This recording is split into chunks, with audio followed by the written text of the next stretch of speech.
र जिल्लाबाट विभिन्न काम समस्याहरू लिएर काठमाडौँ आउने, त्यसपछि करिब 2 महिना हामीले चलाएका राष्ट्रव्यापी अभियानहरू, हामी कतिसम्म इमानदार थियौँ भने कमरेडहरू, हामीले आन्दोलनलाई एकीकृत गर्ने अर्थमा झन्डै हाराहारीका कमिटीहरू बनायौँ। मेरो काम त भत्काउने, बनाउने, भत्काउने, फेरि बनाउने, फेरि भत्काउने। धन्यवाद कार्यक्रम सञ्चालकज्यू, कार्यक्रमका आदरणीय सभापति कमरेड,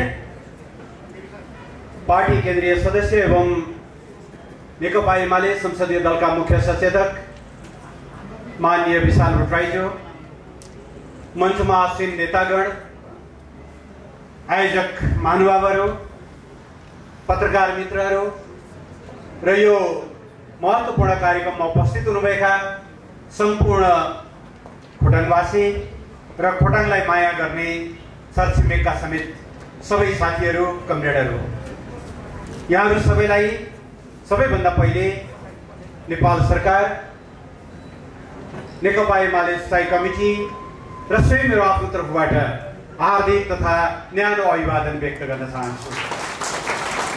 म खोटाङ काठमाडौँ सम्पर्क मञ्चलाई विशेष धन्यवाद दिन चाहन्छु। सर्वोच्च अदालतको फैसलाबाट पार्टी पुनस्थापित भएको 1 हप्ता बित्दा नबित्दै यो महत्त्वपूर्ण कार्यक्रम आयोजना गरेर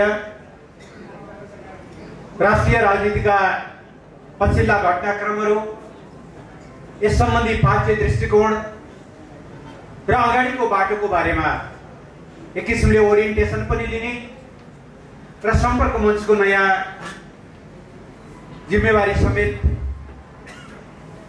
व्यवस्थित गर्ने हिसाबले यो कार्यक्रमको आयोजना गर्नुभएको छ। मलाई यो कार्यक्रममा सहभागी हुने मौका दिनुभएको छ। म आयोजक महानुभावहरूलाई धेरै धेरै धन्यवाद भन्न चाहन्छु र आजको बेलाको पूर्ण सफलताका निम्ति हार्दिक शुभकामना पनि म दिन चाहन्छु। हामीले झन्डै 30 वर्षदेखि सम्पर्क मञ्चहरूको एउटा नयाँ सङ्गठनात्मक व्यवस्था गर्दै आएका छौँ। उपत्यकाभन्दा बाहिरबाट विभिन्न पेसा, व्यवसाय, अध्ययन र अन्य सिलसिलामा काठमाडौँ आएर बस्ने सङ्ख्या दिनानुदिन बढ्दै गइरहेको छ। राजधानीमा बस्ने समूह व्यक्ति हुनुको नाताले केन्द्रसँग प्रत्यक्ष सम्पर्क र संवाद हुने त्यो एक्सेसको नाताले र आफै पनि एउटा सचेत, जागरुक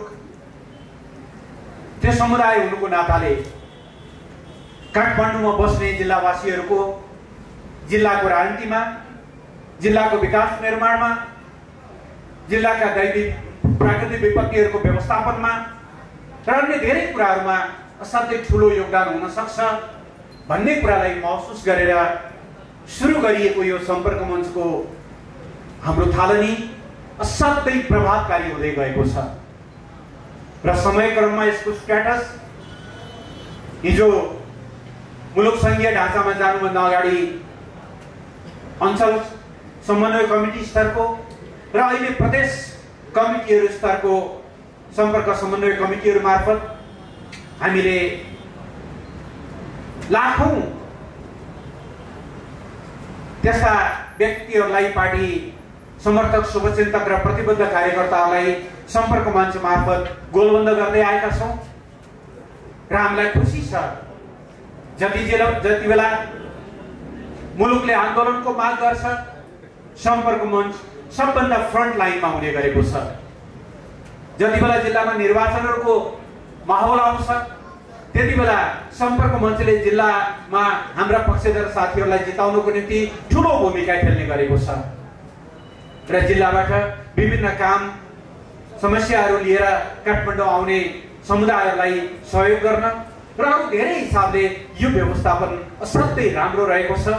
त्यसकारणले आगामी दिनमा पनि सम्पर्क मञ्चको कामलाई एकदमै व्यवस्थित गर्न स्वाभाविक रूपले पार्टी केन्द्रीय कमिटी, त्यस अन्तर्गतको सम्पर्क समन्वय कमिटीको भूमिका त हुन्छ नै, सँगसँगै पार्टीको भौगोल कमिटीले पनि यहाँको सम्पर्क मञ्चको कामलाई कसरी प्रभावकारी बनाउन सकिन्छ, जिल्लाबाट काठमाडौँ आउने साथीहरूको अभिलेखहरू राख्ने, उहाँहरूलाई सम्पर्क मञ्चसँग जोड्ने, सम्पर्क मञ्च र भूगोलको कामलाई व्यवस्थित गर्ने कुराहरूमा यहाँहरूको समुचित ध्यान जानेछ भन्ने म आग्रह गर्न चाहन्छु। मलाई विश्वास छ खोटाङ काठमाडौँ सम्पर्क मञ्च देशका 74वटा सम्पर्क मञ्च मध्ये एकदमै एक्टिभ मञ्च मध्ये पर्दछ र आगामी दिनमा पनि यो यसै गरी स्थापित हुँदै जानेछ भन्ने मेरो शुभकामना पनि म व्यक्त गर्न चाहन्छु। आदरणीय कमरेडहरू, गएको केही समय, केही महिना र केही हप्ताहरू राष्ट्रिय राजनीतिको हिसाबले असाध्यै उथल-पुथल पूर्ण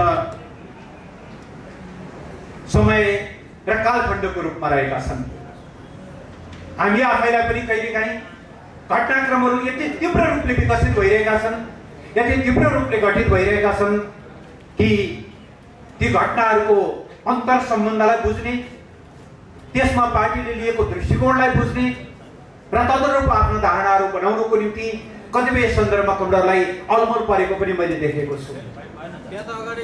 त्यसो भएर म आज मूलतः म पुस 5 गते प्रतिनिधि सभा विघटनको सरकारको निर्णय, त्यसपछि करिब 2 महिना हामीले चलाएका राष्ट्रव्यापी अभियानहरू, फागुन 11 गते सर्वोच्च अदालतको संवैधानिक इजलासबाट त्यो निर्णय बदर भएपछिको स्थिति र अस्ति 23 गते फेरि सर्वोच्च अदालतले नेपाल कम्युनिस्ट पार्टी नेकपाको नाममा हामीले एकीकरण पश्चात दर्ता गरेको दलको दर्ता खारेज गरेर साबिक पार्टीहरूलाई पुरानै अवस्थामा फर्काइदिएपछिको घटनाक्रमको सेरोफेरोमा रहेर मैले आफूलाई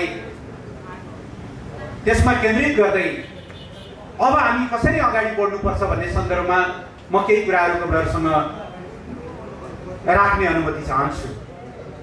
कमरेडर सबैलाई थाहा छ 2075 साल जेठ 3 गते हामीले नेकपा एमाले र नेकपा माओवादी केन्द्र दुईटा पार्टीलाई एकीकरण गरेर नेपाल कम्युनिस्ट पार्टी नेकपा गठन गरेका थियौँ।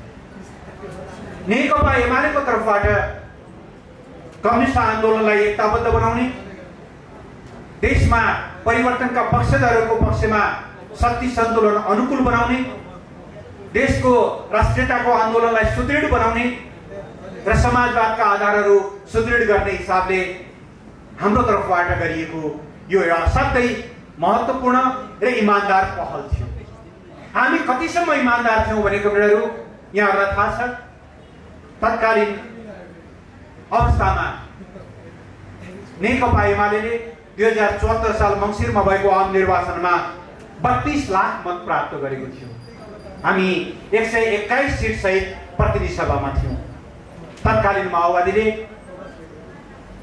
जम्मा 13 लाख मत प्राप्त गरेको थियो, 53 सिट सहित थियो। तर एकता गरिरहँदा हामीले पाएको त्यो 32 लाख मत र उहाँहरूले पाएको 13 लाख मत सनक हामीले बिर्स्यौँ। हामीले आन्दोलनलाई एकीकृत गर्ने अर्थमा झन्डै हाराहारीका कमिटीहरू बनायौँ। हामी इमानदार हुँदैनथ्यौँ भने, एकता हाम्रो निष्ठाको विषय हुँदैनथ्यो भने, एकताप्रति हामी प्रतिबद्ध हुँदैनथ्यौँ भने पछिल्लो समय तपाईँहरूले देख्नुभयो कमिटीमा सधैँभरि झगडा, किचलो, भागबण्डा नेकपा एमालेले रक्तसँग भन्न सक्थ्यो। 70 र 30 हुन्छ भने एकता हुन्छ, होइन भने हुँदैन भन्न सक्थ्यो होला। तर हामीले त्यसो गरेनौँ, किनभने इतिहासले हामीलाई दिएको एउटा अभूतपूर्व अवसर थियो। देश हाँक्ने तुलनामा, देशको नेतृत्व गर्ने तुलनामा, जनताको सेवा गर्ने तुलनामा 2-4 सिट कमी र बेसी हुनु, केही लाख मत कमी र बेसी हुनु त्यो तफसिलको कुरा हो। एउटा एकीकृत कम्युनिस्ट आन्दोलन निर्माण गरौँ र त्यसको माध्यमबाट जसरी हिजो हामीले लोकतान्त्रिक आन्दोलनमा च्याम्पियनसिप हासिल गर्यौँ, चाहे राणा शासन अन्त्य गर्दा होस्, चाहे पञ्चायत हाल्दा होस्, चाहे राजाको तानाशाही अन्त्य गर्दा, लोकतान्त्रिक आन्दोलनको च्याम्पियन बनेको कम्युनिस्ट पार्टीलाई अब समृद्धिको च्याम्पियन बनाऊँ र समृद्धिको च्याम्पियन बन्नका लागि मुलुकमा राजनीतिक स्थायित्व अनिवार्य छ। राजनीतिक स्थायित्व एउटा बलियो पार्टीले मात्रै, बहुमत प्राप्त पार्टीले मात्रै दिन सक्छ। त्यसबाट मुलुकको राजनीतिक स्थायित्वको लागि हाम्रा कतिपय कुराहरूलाई तफसिलमा राखेर पनि हामीले एकता गर्यौं। हामी एमालेहरूका लागि केही चिजहरू प्राणभन्दा पनि प्यारा छन्। हामीले अवलम्बन गर्दै आएको जनताको बहुदलीय जनवाद, हामीलाई मार्गदर्शन गर्ने कमरेड मदन भण्डारी, जननेता मदन भण्डारी, हाम्रो चुनाव चिन्ह, हाम्रो नाम यति जनताको बीचमा भिजेको छ। यी सबै कुराहरूमध्ये पनि कतिपयलाई कम्प्रोमाइज गरेर हामीले हाम्रा विचारहरूलाई एकछिनलाई स्थगन गरेर पनि हामीले पार्टी एकता गर्यौं र गएको 3 वर्ष करिब 33 महिना यो पार्टी एकतालाई टुङ्गोमा पुर्याउनको निम्ति हाम्रा तर्फबाट कुनै कमी हामीले रहन दिएन। तर दुर्भाग्य केही नेताहरूको लागि र विशेष गरेर नेकपा माओवादी केन्द्रका अध्यक्ष पुष्पकमल दाहाल प्रचण्डका लागि यो पार्टी एकता देश बदल्ने अवसर होइन रहेछ। उहाँका लागि त यो एकता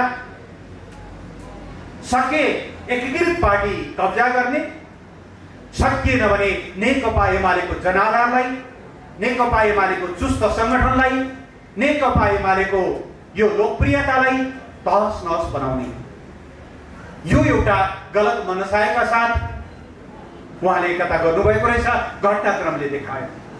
त्यसले गर्दा 3 महिनाभित्र सम्पन्न गर्ने भनेको पार्टी एकता, त्यस्ता 3 महिना त कति गए पार्टी एकीकरणका कामहरू सम्पन्न भएनन्। सरकार देश बदल्ने काममा लागिरहेको छ, नेताहरू कुर्सी बदल्ने काममा केन्द्रित हुन थाल्नु। सरकार राष्ट्रियताको झण्डा बोकेर अगाडि बढ्यो। सार्वभौम समानता, अहस्तक्षेप, पारस्परिक लाभ र हाम्रा गुमेका भूमि, हाम्रा गुमेको स्वाभिमानलाई फिर्ता गर्ने अभियानमा तीव्र रफ्तारमा अगाडि बढ्यो। तर उहाँहरू त्यो राष्ट्रियताको आन्दोलनलाई भित्रैबाट कसरी कैँची काट्न सकिन्छ त्यो ढङ्गले उहाँहरू अगाडि बढ्नु थाल्नु। हामी समृद्धिको अभियानलाई अगाडि बढाउँदै लग्यौं। उहाँहरू निराशाका गीतहरू गाउँदै हिँड्न थाल्नु। मैले हिजो एउटा सञ्चार माध्यमसँग कुरा गर्दै गर्दा भनेको थिएँ, हामी त हुर्केको हाम्रो स्कुलिङ हामी जित्ने छौँ एक दिन, यो गीतहरू सुन्दै उत्प्रेरित हुँदै धुलोमा पछाडिए पनि टकटकाउँदै हामी माथि उठ्दै आएको हाम्रो पार्टी। तर उहाँहरूले त यस बीचमा केवल निराशाका गीतहरू, देश बर्बाद भयो, देश खत्म भयो, देश चौपट भयो, यी बाहेक अरू केही सुन्नुपर्ने स्थिति बनेन। यसरी सुरुदेखि नै पार्टी एकतामा अनेकौं खालका व्यवधानहरू सृजना हुन थाले। तत्कालीन नेकपा माओवादीका अध्यक्ष कमरेड प्रचण्डको त्यो व्यवहारलाई हामीले साह्रै अनपेक्षित मानेनौं, किनभने उहाँ त त्यो बाटो हिँड्दै आउनुभएको हो। एउटा चर्चित अन्तर्वार्ता तपाईले सुन्नु नै भएको छ, मेरो काम त भत्काउने, बनाउने, भत्काउने, फेरि बनाउने, फेरि भत्काउने। मसाल भत्काए, चौधमा अधिवेशन गरे, एकता केन्द्र बनाए, त्यो भत्काए, माओवादी बनाए, के भत्काए। त्यसमा अब नेकपाको पालो हो भनेर पत्रकारले सोध्दा गलल्ल हाँस्दै हुनुहुन्थ्यो, मनसाय प्रकट पनि भयो। त्यो त त्यति ठुलो कुरा लागेन। तर दुर्भाग्य नेकपा एमाले भित्रकै कतिपय कमरेडहरू त्यो अभियानको सारथी बनिदिनु भयो।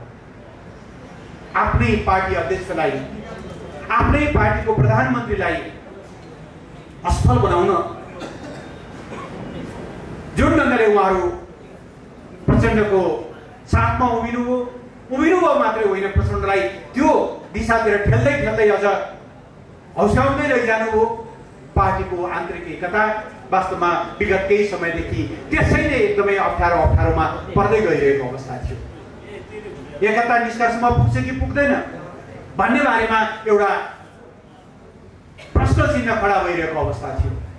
त्यही पनि हामीले इमानदारीपूर्वक प्रयत्नहरू गर्दै आयौँ। तपाईहरुलाई सम्झना छ, पुस 5 गते प्रतिनिधि सभा विघटन हुने अघिल्लो दिन समेत सम्माननीय प्रधानमन्त्री पार्टी अध्यक्ष केपी शर्मा ओली प्रचण्ड निवास कोमलटारमा पुगेर पार्टी एकता जोगाउनका लागि हर सम्भव प्रयत्नहरू अन्तिम दिनसम्म पनि गर्नुभयो। तर मनसाय बेग्लै भइसकेपछि हाम्रा सारा प्रयत्नहरू असफल भए। त्यही क्रममा गएको फागुन 23 गते सर्वोच्च अदालतले तपाईहरुले जेठ 3 गते दर्ता गरेको नेपाल कम्युनिस्ट पार्टी नेकपा पहिले नै दर्ता भएको ऋषि कट्टेल नेतृत्वको नेपाल कम्युनिस्ट पार्टीसँग नाम जुन्न आयो। निर्वाचन ऐन अनुसार पहिले दर्ता भएको पार्टीको नाउँमा त्यससँग मिल्ने गरी अर्को पार्टी दर्ता गर्न मिल्दैन, त्यसबाट तपाईहरुको दर्ता खारेज हुन्छ। त्यसबाट हुनाले तपाईहरु अब 2075 साल जेठ 3 गते भन्दा अगाडिको अवस्थामा साबिक नेकपा एमाले र साबिक नेकपा माओवादी केन्द्रको अवस्थामा पुग्नुभयो। एकता गर्ने हो भने तपाईहरुका लागि ढोका खुला छ, फेरि नयाँ प्रक्रियाबाट अगाडि आउन सकिन्छ।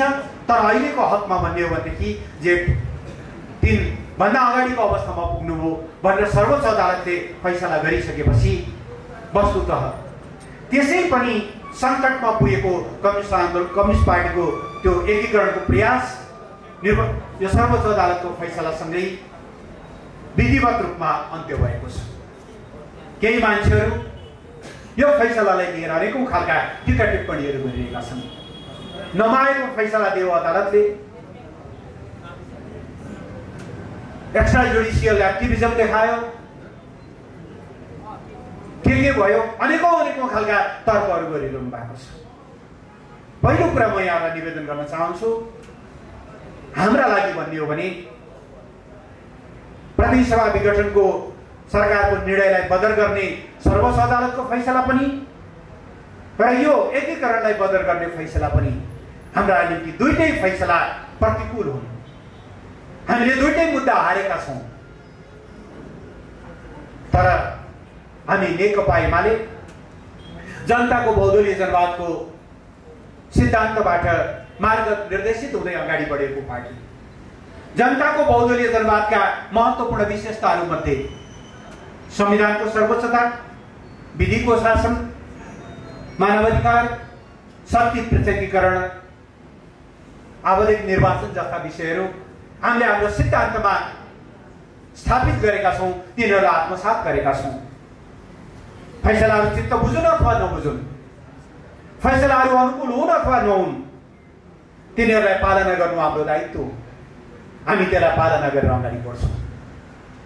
यो फैसलाले एकदमै धेरै राम्रो भयो भनेर हामी हर्षोल्लास, केही साथीहरूले फागुन 11 लड्डु खाए जस्तै, अबेर जात्रा गरे जस्तै केही गरिरहेका छैनौं। एकीकरणको एउटा प्रयास, 3 वर्षका हाम्रा प्रयासहरू असफल हुँदा अलिकति पीडाबोध पनि भएको छ। तर फेरि पनि हामी दुईटा हिसाबले अगाडि बढ्छौं। पहिलो, यो साबिक नेकपा एमाले जसलाई हामीले 3 वर्ष अगाडि स्थगन गरेका थियौं, एकीकरण मार्फत नेकपामा समाहित गरेका थियौं, अब यो बिउतिएपछि यही पार्टीलाई हामीले गतिशील, जुझारु, वैचारिक, सक्षम र जनताको मनमा भिजेको पार्टीको रूपमा स्थापित गर्छौं, देश हाँक्ने पार्टीको रूपमा स्थापित गर्छौं। पहिलो, यही पार्टीलाई हामी बलियो बनाएर लिएर जान्छौं। दोस्रो, यसो गरिरहँदा हाम्रो पार्टी एकताका प्रयासहरूलाई हामीले अन्त्य गर्दैनौं। हामी सबै पक्षहरूसँग खुला तुरस्त छलफल गर्छौं, पार्टी एकीकरणका निम्ति निरन्तर प्रयत्नहरू गर्छौं। तर हिजो हामी अलि बढ्ता सेन्टिमेन्टल भएछौं, अलि बढ्ता इमोसनल भएछौं। कतिसम्म इमोसनल भयो भने 3 महिनापछि, 3 महिनाभित्रमा एकीकरण सकिन्छ भनेपछि केन्द्रीय कमिटीका बाहेकका सबै कमिटीहरू हामीले एक झमटमा विघटन गर्यौं। फलस्वरूप झन्डै 2 वर्ष नेकपा एमाले महादत कमिटीको पूर्ण रूपले कमिटी विहीन जस्तो अवस्था भयो। देशका लाखौं कार्यकर्ताहरू कमिटी विहीन भएर बस्नुपर्ने अवस्था भयो। यस्तो गल्ती गर्दैनौं। दोस्रो, एकता सही वैचारिक जगमा मात्रै हुँदो रहेछ। एकताको अलिकति इमोसनमा हामीले जनताको बहुदलीय जनवाद जस्तो सही सिद्धान्तलाई समेत पनि अलिकति स्थगन गर्न तयार भयौं। कहीँ नहुने दुईटा अध्यक्षको व्यवस्था गरेर दुईटा समानान्तर शक्ति केन्द्र निर्माण गर्ने जस्तो आधार हामीले सृजना गरेछौं र एकदमै अव्यावहारिक, शक्ति सन्तुलनसँग ठ्याम्मै मेल नखाने, कहाँ 32 लाख मत प्राप्त गरेको पार्टी, कहाँ 13 लाख मत प्राप्त गरेको पार्टी, दुईटालाई इक्वल फुटिङमा राखेर एकता गर्दा न एकताका वैचारिक आधार सही भएछन्, न एकताका संगठनात्मक आधार सही भएछन्, न एकताको नेतृत्वको आधार नै सही भएछ। जब आधारै सही भएन भने गन्तव्यमा नपुग्नु स्वाभाविक रहेछ। यसबाट हामीले असाध्यै तीतो पाठ सिकेका छौँ। त्यसकारणले म कमरेडलाई निवेदन गर्न चाहन्छु, कम्युनिस्ट आन्दोलनलाई एकीकृत गर्ने हाम्रो प्रयास निरन्तर जारी छ। भोलिका दिनमा पनि हामी यो प्रयास गरि नै रहन्छौँ। तर जस्तो कि निर्वाचन आयोगले अस्ति हामीलाई चिठी पठायो 25 गते एकीकरण गर्ने हो भने 15 दिनभित्र दुईटै पार्टीको केन्द्रीय समितिबाट निर्णय गरेर आउनुहोस्। त्यो सम्भव छ त? त्यो सम्भव छैन। हालका लागि त्यो एकीकरणमा अगाडि बढ्ने सम्भावना रहेन। हामी यही पार्टीलाई बलियो बनाएर यसकै जगमा फेरि नयाँ सिरेबाट एकताका प्रयत्नहरू गर्छौँ। त्यो वर्षौँ लाग्न सक्छ। पहिला आफू बलियो भयो, पहिलो जनाधार बलियो बनाइयो, पहिलो सक्षम भयो भने मात्रै बल्ल एकता सही धरातलमा निर्माण हुन्छ। हाम्रो अहिलेको प्राथमिकता यो पार्टीलाई सुदृढ र बलियो बनाउने हो। सम्मानित सर्वोच्च अदालतको फैसला कतिलाई चित्त बुझ्ला, कतिलाई चित्त नबुझ्ला, तर पनि त्यसलाई पालना गर्दै अहिले हामी यो पार्टी एकतालाई केन्द्रित गरेर, मतलब पार्टीलाई बलियो बनाउने कुरालाई केन्द्रित गरेर र पहिले नेकपा एमालेलाई एकताबद्ध बनाएर अगाडि लैजाने हिसाबले हामी जान्छौँ। कमरेडहरू, हामीले एउटा स्थितिलाई ध्यानमा राखेर पुस 5 गते प्रतिनिधि सभा विघटन गरेर ताजा जनादेशको माग गरेका छौँ। यसमा हामी किन जानु परेको थियो भने म धेरै लामो चर्चा गर्दैन, किनभने 2 महिनाको अभियानमा तपाईँले त्यसको बारेमा धेरै कुराहरू नेताहरूबाट सुन्नु पनि भएको छ। सन्दर्भवश मैले के कुरा उल्लेख गर्न चाहेको भने हाम्रो पार्टीको तत्कालीन नेतृत्व र त्यो नेतृत्वले खडा गरेका केही एक किसिमले भन्यो भने घेराबन्दीहरू यस्तो स्थितिमा पुगे कि यथास्थितिमा मुलुकमा न हामीले राजनीतिक स्थायित्व कायम गर्न सक्ने भयौँ, न मुलुकमा हामीले समृद्धिको अभियानलाई नै ड्राइभ गर्न सक्ने भयौँ। एकीकरणपछि हामीले 9 जनाको केन्द्रीय सचिवालय बनायौँ। विधानमै हामीले लेख्यौँ त्यो सचिवालय कोर अफ द लिडर, अर्थात् नेतृत्वको पुञ्ज, नेतृत्वको गुदी हो भनेर। जब तपाईँले नेतृत्वको गुदी हो, नेतृत्वको पुञ्ज हो भनेर निष्कर्ष निकाल्नुहुन्छ भने तपाईँले त्यसबाट धेरै कुराहरूको अपेक्षा गर्नुभएको हुन्छ। उहाँहरू विचारको हिसाबले साँच्चै नेता हुन सक्नुहोस्, आदर्शमा हामीलाई मार्गदर्शन गर्नुहोस्, एउटा नमुना बन्नुहोस् र त्यो 9 जनाको टिम देशलाई हाँक्ने एउटा साँच्चै नै जसरी शरीर सञ्चालन गर्न मुटुको भूमिका हुन्छ त्यस्तै होस्, गाडी सञ्चालन गर्न जसरी इन्जिनको भूमिका हुन्छ त्यस्तै होस् हाम्रा अपेक्षा। तर त्यो नेतृत्व त्यो उद्देश्य प्राप्तिमा बिल्कुल असफल भयो। सचिवालयका करिब 75वटा बैठकहरू बसेछन्। ती 75वटा बैठकका अधिकांश विषयहरू तपाईँले हेर्नुभयो भने देशको समृद्धि, देशको विकास, देशको सामाजिक आर्थिक रूपान्तरण, कहिल्यै ती विषयहरू एजेन्डा बनेनन्। एजेन्डा के बने? कसको सोफा ठुलो, कसको सोफा सानो, कसको अगाडि राखेको टेबल पोस्टमा सेतो रङ, कसकोमा रातो रङ, को माथि डायसमा बस्ने, को तल फ्लोरमा बस्ने, कसको पलीय मर्यादा क्रम कहाँ, कसको पलीय मर्यादा क्रम कहाँ। नेताहरूका कहिल्यै तृप्त नहुने यी आकांक्षाहरूको एक किसिमले भन्यो भने पार्टी बन्धक बन्न पुग्यो। पार्टी संवाहक बन्न सकेन। माथि नेतृत्व त्यस्तो भइसकेपछि, नेतृत्वको पुञ्ज नै त्यस्तो भइसकेपछि त्यसका असर स्थायी कमिटीमा, त्यसका असरहरू केन्द्रीय कमिटीमा, त्यसको असर सिङ्गो पार्टी पङ्क्तिमा र त्यसका बाछिटाहरू संसदीय दलमा समेत पुग्न थाले। संसदलाई विधि निर्माणको थलो, नीति निर्माणको थलो, जनताका आवाजहरू प्रतिध्वनित हुने थलो होइन, केही नेताहरूका कुण्ठाहरू पोख्ने थलो जस्तो बनाउन थालियो।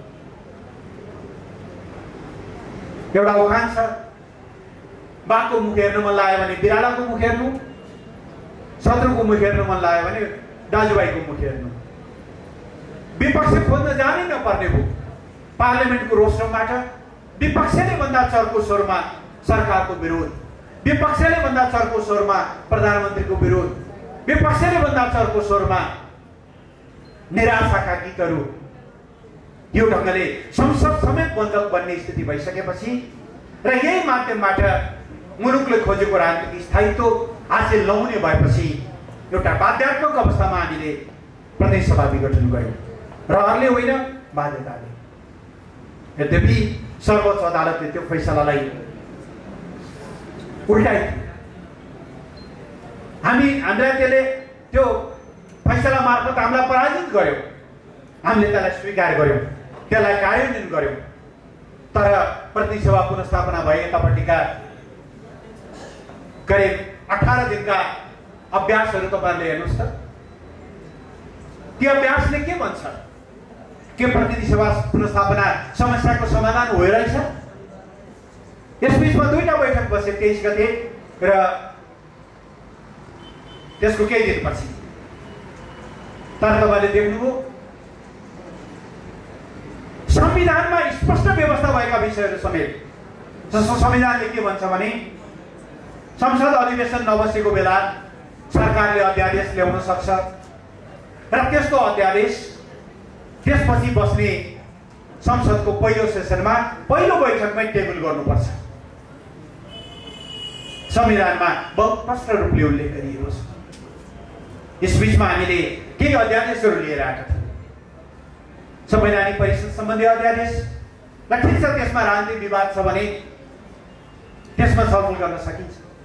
तर यसबीचमा हामीले अरू केही असाध्यै महत्त्वपूर्ण, उदाहरणको निम्ति एसिड आक्रमण गरेर महिलाहरूलाई विशेष गरेर कहिलेकाहीँ पुरुषहरूलाई समेत जिन्दगीभरका निम्ति अपाङ्गतामा पुर्याउने, जिन्दगीभरका लागि पीडामा पुर्याउने त्यो जघन्य अपराधका अपराधीहरूलाई दण्डित गर्न हामीले एसिड आक्रमणको त्यो अपराधलाई नियन्त्रण र दण्डित गर्ने सम्बन्धी अध्यादेश ल्यायौँ। त्यसलाई पनि पेश गर्न दिइएन। बलात्कारका घटनाहरू दिन प्रतिदिन बढ्दै गएको अथवा यो समस्या गम्भीर बन्दै गइसकेपछि बलात्कारका घटनाहरूलाई तल स्थानीय तहमा मेलमिलाप हुन नदिन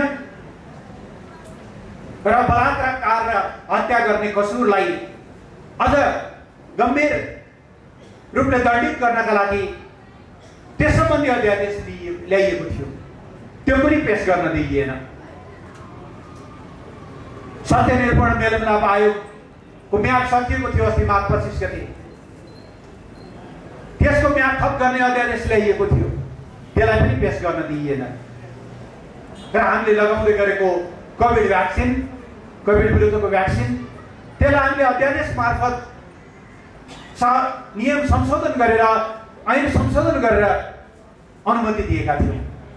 त्यस्तो जीवनदायिनी, जीवनलाई बचाउनु पर्ने विषयलाई समेत, त्यो अध्यादेशलाई समेत टेबल गर्न दिइएन। केही दलहरू, केही नेताहरूको कुण्ठामा संसद बन्धक बन्न थालेको छ। अब 3 गते आयोजना गरिएको छ बैठक, मलाई थाहा छैन त्यो 3 गतेको बैठक पनि कसरी जान्छ। यी सबै घटनाक्रमले सम्माननीय प्रधानमन्त्रीज्यूले माग्नु भएको ताजा जनादेशको फैसला सही रहेछ भन्ने कुरा पुष्टि हुँदै गएको छ। कदम त्यसलाई टालटुल गरेर केही समय अगाडि बढाइयो भने पनि अब संसदले विकास दिने, प्रतिनिधि सभाले मुलुकको नेतृत्व गर्न, सही ढङ्गले अगाडि बढ्न दिइन्छ भन्ने हामीलाई लाग्दैन।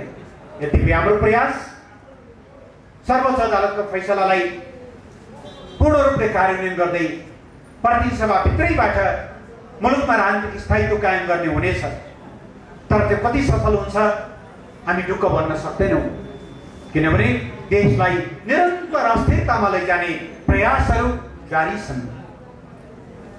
यसमा सबै कमरेडहरू सजग हुन, होसियार हुन र कुनै पनि बेला फेरि निर्वाचनको तयारीमा जानुपर्ने हुन सक्छ। प्रतिनिधि सभा 2 वर्ष पछाडि अथवा पौने 2 वर्ष पछाडि या त्योभन्दा अगाडि नै पनि विघटन भएर अथवा यसको अवधि सकिएर नयाँ निर्वाचन हुन सक्छ भन्ने कुरालाई हेक्का राखेर तपाईहरु हर वखत त्यो चुनौतीका लागि तयार हुनुहोला भन्ने म आग्रह गर्न चाहन्छु। मैले यो स्थापित भयो 2 वर्षपछि भएको स्थानीय तह निर्वाचनमा र आम निर्वाचनमा, त्योभन्दा अगाडि हाम्रो अवस्था कस्तो थियो? तपाईँलाई म एउटा मात्रै एका सम्झना दिलाउन चाहन्छु। 2064 सालको पहिलो संविधान सभा निर्वाचनमा नेकपा एमाले सरकारमै थियो। कमरेड माधव नेपाल महासचिव हुनुहुन्थ्यो। त्यति बेलाको व्यवस्थाले रोजी एकभन्दा बढी निर्वाचन क्षेत्रमा लड्न पाइन्थ्यो। त्यति बेला 240 वटा निर्वाचन क्षेत्रहरू थिए। उहाँ आफैले पनि रोजेर रौतहटे र काठमाडौँ 2 को निर्वाचन क्षेत्र रोज्नुभयो। अरू कतिपय नेताहरूले पनि त्यसै गरी रोज्नुभयो। सरकारमा रहेर पार्टीले चुनाव लड्यो। सिट कति पायो? 240 प्रत्यक्षतर्फ हामीले पाएको सिट तपाईलाई सम्झनै होला। बिर्सन मन लाग्छ त्यो अङ्क। जम्मा 33 सिट पायौँ हामी। 240 सिटमा लड्दा, सरकारमा रहेर लड्दा, रोजेको निर्वाचन क्षेत्रमा लड्दा महासचिव दुवै ठाउँबाट हार्ने र पार्टी 33 सिटमा खुम्चिने अवस्था सृजना भयो। म गुल्मी 2 वटा निर्वाचित भएको थिएँ त्यति बेला। राति 2 बजेतिर निर्वाचन परिणाम भयो। एकछिन विजयको खुसियाली मनाएर टेलिभिजनमा गएर समाचार अपडेट हेर्न खोज्दा भित्र आफ्नो मतगणनामा बस्दा त आफ्नो बाहेक ध्यानै जाँदो रहेनछ। के हुन्छ भन्ने हेर्छु। एक से एक नेताहरू, माधव नेपाल पराजित हुनुभएको छ, केपी ओली पराजित हुनुभएको छ, वामदेव गौतम पराजित हुनुभएको छ, ठुला नेताहरू पराजित भइरहनु भएको छ। एकछिन त मलाई लाग्यो चिमटेर हेरौँ कि म आफै पनि जितिया हो कि होइन भने जस्तो त्यो अवस्थामा थियो पार्टी। एमालेको बारेमा खिसीट्युरी गर्ने विषयहरू बनेको थियो।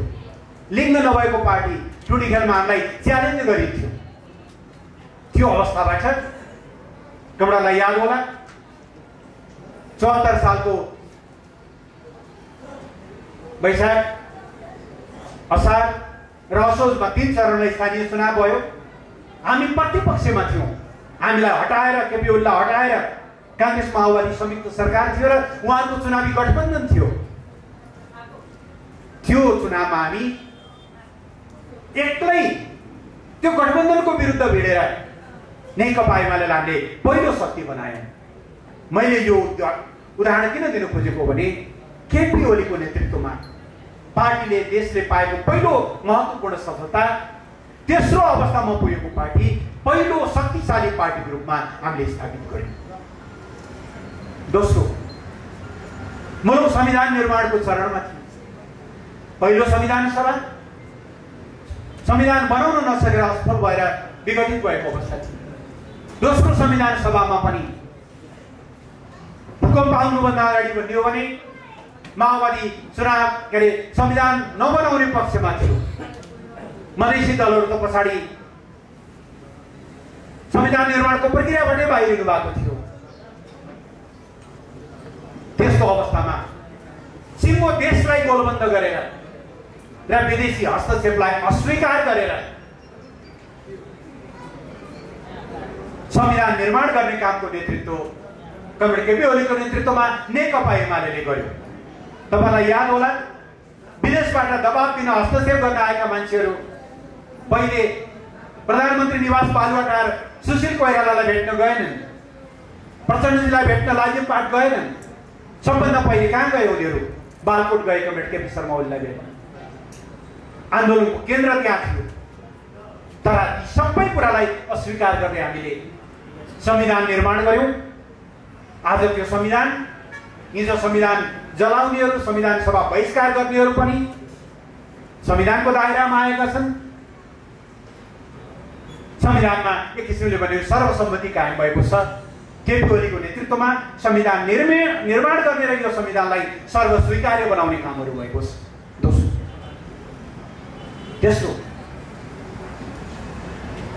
2062-63 पछि करिब 10 वर्ष देश असाध्यै तनावबाट गुज्रियो। त्यो तनाव मुलुकलाई जातीय क्षेत्रीय द्वन्द्वतिर धकेल्ने तनाव थियो।